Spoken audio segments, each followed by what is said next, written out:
بسم اللہ الرحمن الرحیم۔ احباب وقار، آج کا ہمارا موضوع نکاح اور طلاق ہے۔ میرے آقا کریم کے غلاموں، نکاح کو نکاح کیوں کہتے ہیں؟ حضرت گرامی، نکاح کے معنی ہے ملنا، چونکہ اس وجہ سے دو شخص ہی نہیں بلکہ دو قبیلے بلکہ دو ملک مل جاتے ہیں۔ کبھی ایسا بھی ہوتا ہے دو ملک مل جاتے ہیں کہ لڑکی کے عزیز لڑکے کے عزیز بن جاتے ہیں اور لڑکے کے عزیز لڑکی کے عزیز بن جاتے ہیں، لہٰذا اس وجہ سے اس کو نکاح کہلاتے ہیں۔ احباب وقار، اسلام میں نکاح کو عبادت کیوں مانا گیا ہے؟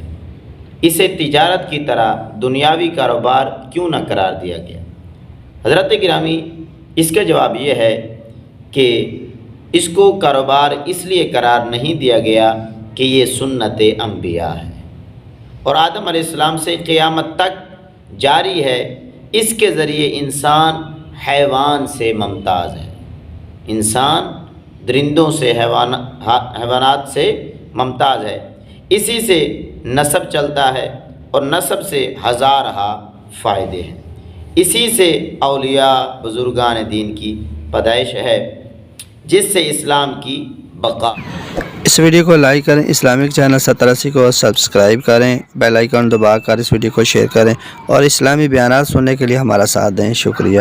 ہے اس سے بچہ کی پرورش اور تربیت کا انتظام ہے۔ کس سے؟ نکاح سے۔ نکاح سے تمام رشتے قائم رہتے ہیں۔ ماں، باپ، چچا، تایا وغیرہ نکاح کی برکت سے حاصل ہوتے ہیں۔ اسی واسطے قرآن پاک نے نکاح کو رب کی نعمت قرار دیا اور فرمایا وَجَعَلَ لَهُ نَسَبًا وَصِهْرًا۔ خیال رہے کہ عبادت کا موقوف علیہ بھی عبادت ہے۔ اب مثال کے طور پر وضو فرض ہے، وضو فرض ہے نماز کے لیے، اور نکاح پر ساری عبادتیں موقوف ہیں کہ نمازی غازی اسی سے پیدا ہوں گے، لہذا یہ اصل عبادت ہے، یہ اصل عبادت ہے۔ سوال پیدا ہوتا ہے کہ اسلام میں نکاح ایجاب قبول سے ہی ہوتا ہے، ایجاب و قبول سے نکاح ہوتا ہے۔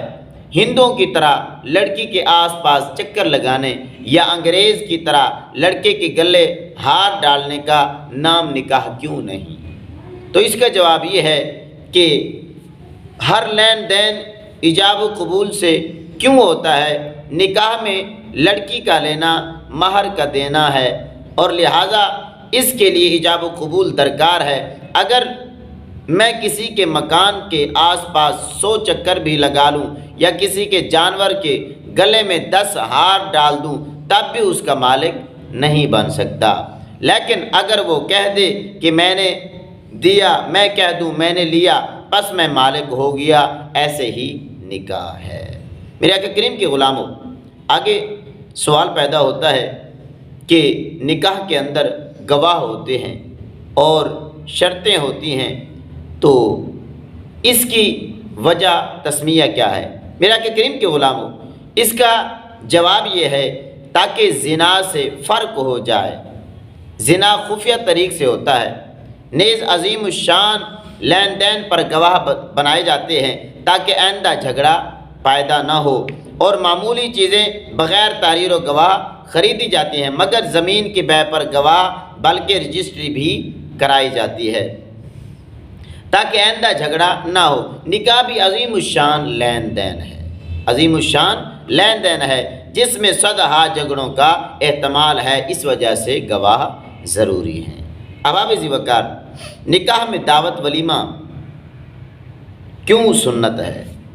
اس وجہ سے کہ نکاح نعمت الہی ہے، نکاح نعمت الہی ہے اور نعمت الہی ملنے پر فرحت سرور کرنا رب کو پسند ہے۔ میرا رب فرماتے ہیں فَبِذَلِكَ فَلْيَفْرَحُوا کہ یہ چیزیں اظہار خوشی کے لیے ہیں، جیسے بچہ پیدائش ہو اور عقیقہ کیا جائے اور اسی طرح ہی باقی زندگی کے معاملات ہوں، تو ایسی صورت میں جب بندہ ایک حقوق ازدواجی والی زندگی میں آتا ہے تو ایسی صورت میں پھر نکاح کے بعد ولیمہ یہ بطور خوشی اور سرور اور فرحت کے لیے ہوتا ہے۔ میرے آقا کریم کے غلاموں، سوال پیدا ہوتا ہے کہ شوہر زوجین میں قدر برابری کیوں کی جاتی ہے اور مہر کیوں دیا جاتا ہے؟ اس کا جواب یہ ہے کہ بیوی نے اپنی جان شوہر کے سپرد کی تو اس کے معاوضے میں شوہر نے مہر نفقہ دیا۔ جب حق مہر انسان ادا کرتا ہے تو اس کی وجہ اور راز کیا ہے؟ فرمایا کہ اس کی وجہ یہ ہے کہ قدر برابری ہو جاتی ہے کہ مرد جو ہے وہ حق مہر ادا کرتا ہے، نہ نفقہ ادا کرتا ہے، اور عورت جو ہے وہ اپنی عزت مرد کے حوالے کرتی ہے۔ اگر بے میں قیمت نہ ہو تو ہبہ ہے، بے میں اگر قیمت نہ ہو تو ہبہ ہے، اور بے نہیں، اگر شوہر پر مہر وغیرہ حقوق نہ ہوں تو عورت نکاح زوجہ نہیں ہے بلکہ عورت لونڈی ہے۔ اس وجہ سے حق مہر نکاح میں ضروری ہے۔ سوال پیدا ہوتا ہے نکاح میں مرد کو عورت سے افضل کیوں مانا گیا؟ نکاح میں مرد کو عورت سے افضل کیوں مانا گیا ہے؟ زوجین میں بالکل مساوات کیوں نہ رکھی، برابری کیوں نہ رکھی گی؟ عورت بھی تو اللہ کی بندی ہے، اللہ کی مخلوق ہے۔ تو میرے آقا کریم کے غلاموں، اس کا جواب یہ ہے کہ انتظام جب ہی قائم رہ سکتا ہے جب حاکم اعلیٰ ایک ہو، جب حاکم اعلیٰ ایک ہو، باقی اس کے ماتحت ہوں۔ ملک کا بادشاہ ایک درخت کی جڑ، ایک انسان کے ظاہری اعضاء دو مگر دل جو جسم کا سلطان ہے، جسم کا بادشاہ ہے، وہ ایک ہے، اور ایک فوج کا کمانڈر چیف ایک ہوتا ہے۔ ایک ایسے ہی گھر کا سلطان بھی ایک چاہیے، گھر کا سلطان بھی ایک چاہیے، باقی ماتحت ہوں تاکہ خانگی نظام قائم رہے، گھر کا نظام، گھریلو معاملات قائم رہیں، وہ حکم کرے اور باقی اس کے حکم کو بجا لائیں۔ میرے آقا کریم کے غلاموں، یہ بھی ہو سکتا ہے کہ عورت افضل رہتی، مرد ماتحت رہتا، ایسا کیوں نہ ہوا؟ الرجال قوامون علی النساء، قرآن پاک میں آتا ہے کہ جو مرد ہیں وہ عورتوں پر قوی ہیں، ایسا کیوں ہوا؟ مرد قوی کیوں ہے عورت پر؟ تو اس کا جواب یہ ہے، چند وجہوں کے ساتھ بیان کیا کہ فرمایا ایک یہ کہ مرد کے ذمہ عورت کا خرچہ اور مہر ہے، اور عورت کے ذمہ نہیں، جو خرچہ دے وہ ہی حاکم، اور دوسری وجہ یہ ہے کہ مرد عورت سے عام طور پر عقل اور طاقت میں زیادہ ہے، لہٰذا یہی انتظام کے لائق ہے۔ تیسری، عورت پر بعض وقت ایسے حالات آتے ہیں کہ جب وہ کوئی کام نہیں کر سکتی، جب وہ کوئی کام نہیں کر سکتی، سمجھ میں ٹھکانہ نہیں رہتی، جیسے حیض نفاس کی حالتیں، مرد اس سے محفوظ ہے، لہذا سرداری کے لائق بھی وہ مرد ہے، اور اسی لیے یہ مرد پر نبوت، سلطنت، قضاء اور مردوں ہی کو عطا ہوتی ہے۔ میرے آقا کریم کے غلاموں، ایک مرد 4 عورتوں سے نکاح کیوں کر سکتا ہے؟ 4 شادیوں کی جو حکم ہے قرآن پاک میں بھی آتا ہے، فَانْكِحُوا مَا طَابَ لَكُم مِّنَ النِّسَاءِ مَثْنَىٰ وَثُلَاثَ وَرُبَاعَ، فرمایا کہ تم نکاح کرو 2 سے، 3 سے، 4 سے۔ یہ کیا راز ہے؟ تو میرے آقا کریم کے غلاموں، اس کی وجہ یہ ہے کہ عورتوں کی پیداوار بمقابلہ مردوں کے زیادہ ہے، اور پھر مرد جنگوں میں مارے بھی جاتے ہیں، مرد جنگوں میں مارے بھی جاتے ہیں، اس لیے اگر چند نکاحوں کی اجازت نہ ہو تو عورتوں کی کھپت نہیں ہو سکتی، اور دوسرے چند نکاحوں سے قوم کی پیداوار زیادہ ہوگی، اور ایک بیوی سے جتنی مدت میں 1 بچہ حاصل ہو سکتا ہے، اتنی مدت میں 4 بیویوں سے 4 بچے حاصل ہو سکتے ہیں۔ آج کثرت سے سلطنتیں بنتی ہیں، پاکستان کا قیام کثرت ہی سے ہوا تھا۔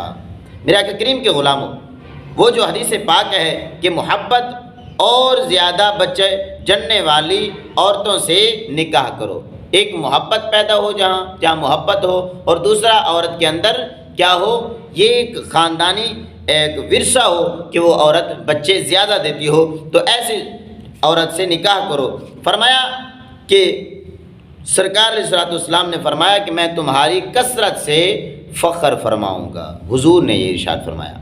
اور آگے ایک دلچسپ سوال آتا ہے کہ چاہیے کہ اگر کسی جگہ مرد زیادہ ہوں تو ایک عورت چند مردوں سے نکاح کر سکے گی؟